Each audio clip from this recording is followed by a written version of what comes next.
Chris Herren played 2 years in the NBA.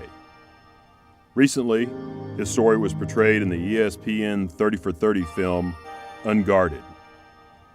Herren was on the UT campus in July to discuss his rise to stardom, struggles with drug addiction, and journey in recovery.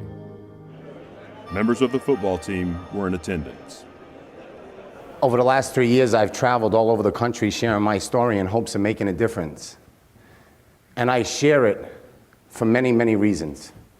But one of the reasons is because as an athlete, I was afforded so many opportunities to walk into rooms like you just walked in tonight and to listen to a man like me tell a story.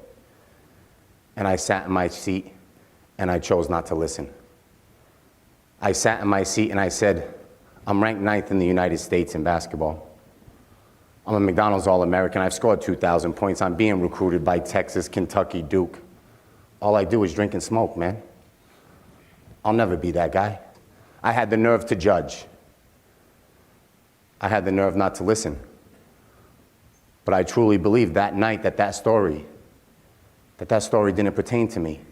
And how ironic it was that night as I'm walking out of that gymnasium with 2 of my teammates talking about meeting up later that night to drink and smoke. I walked into my first college drug test knowing I was going to test positive for marijuana and cocaine, which I did. I failed my second test for cocaine in my 3rd month and my 3rd test for cocaine in my 4th. 4 months into this promising basketball career, I was called into my athletic director's office. He sat me down, he looked at me and he said, Christopher, we don't care that you were McDonald's All-American just featured in Sports Illustrated, that your dad's a politician in this state. We care about this campus. And obviously it's not a good fit for you. So we've decided today not to suspend you for 1 season.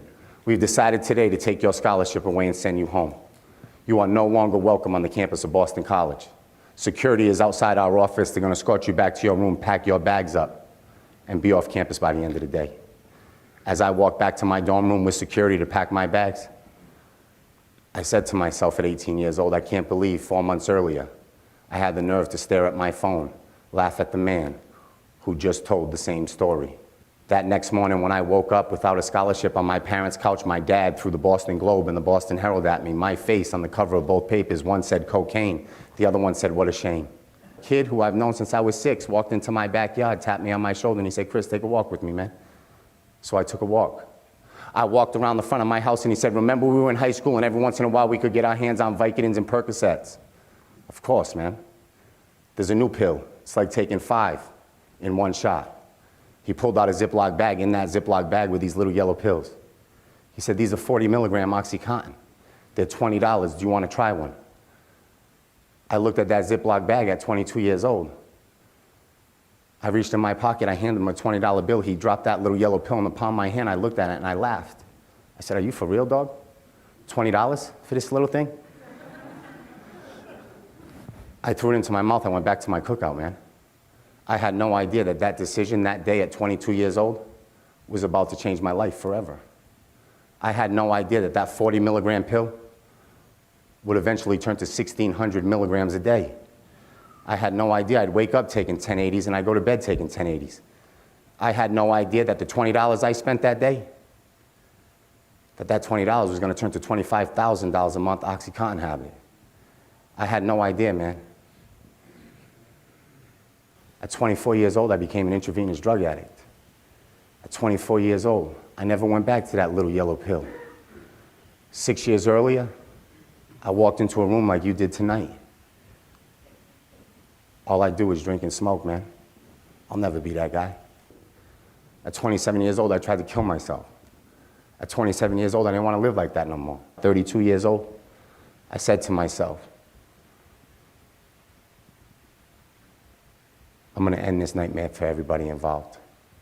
I'm walking to my homeboy's house, I'm grabbing his gun, I'm sticking it in my mouth, and I'm blowing my head off today. Today I will shoot myself. Today I will die. And today I'll get out of all my family's way. And as I'm walking out thinking about suicide, this nurse keeps yelling my name, asking me to come back. When I turn around, she's in her 50s. I wave her off. I keep walking. She said, please don't wave me off. I went to high school with your mom. My mom died at a young age. I turned around, I looked at that woman, I said, please don't bring up my mom, man. She said, I got no choice, because your mom's talking to me right now. telling me not to let our little baby leave this hospital. So please come in and let me do your mom that favor and try to get you some help.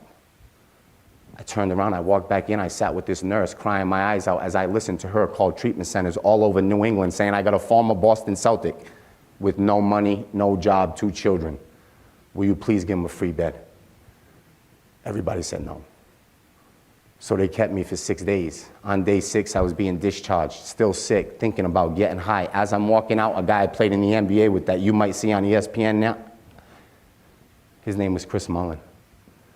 I lived with Chris Mullin to get ready for the NBA draft. Chris Mullin and his wife were on the other line, and they said, we know what you're going through, man. We understand it. We want to send you away for 6 months. Will you please take a gift? We have the resources. I took the Mullin family's gift. I've been married for 15 years. I've been sober for almost 5. My children have reaped the reward of a sober dad. My family and my life has changed. I've never, ever been more proud to be me 24/7. I've been shaving and brushing my teeth in the shower. Today, I did it in front of the mirror for the first time in 14 years. Because I can finally look at myself, man. Mirrors don't lie, so I stayed away from it. Boston Celtics, Rolling Stone magazine, Sports Illustrated, big cars, big houses didn't bring me that peace. Recovery did. One day at a time did. I've never met one drug addict in my life that told me they started with the crack and the heroin, man. We all start off in the dorm room blowing blunt, saying we'll never turn into guys like me. Believe that. Thank you from the bottom of my heart coming to your campus and inviting me, so thank you. God bless.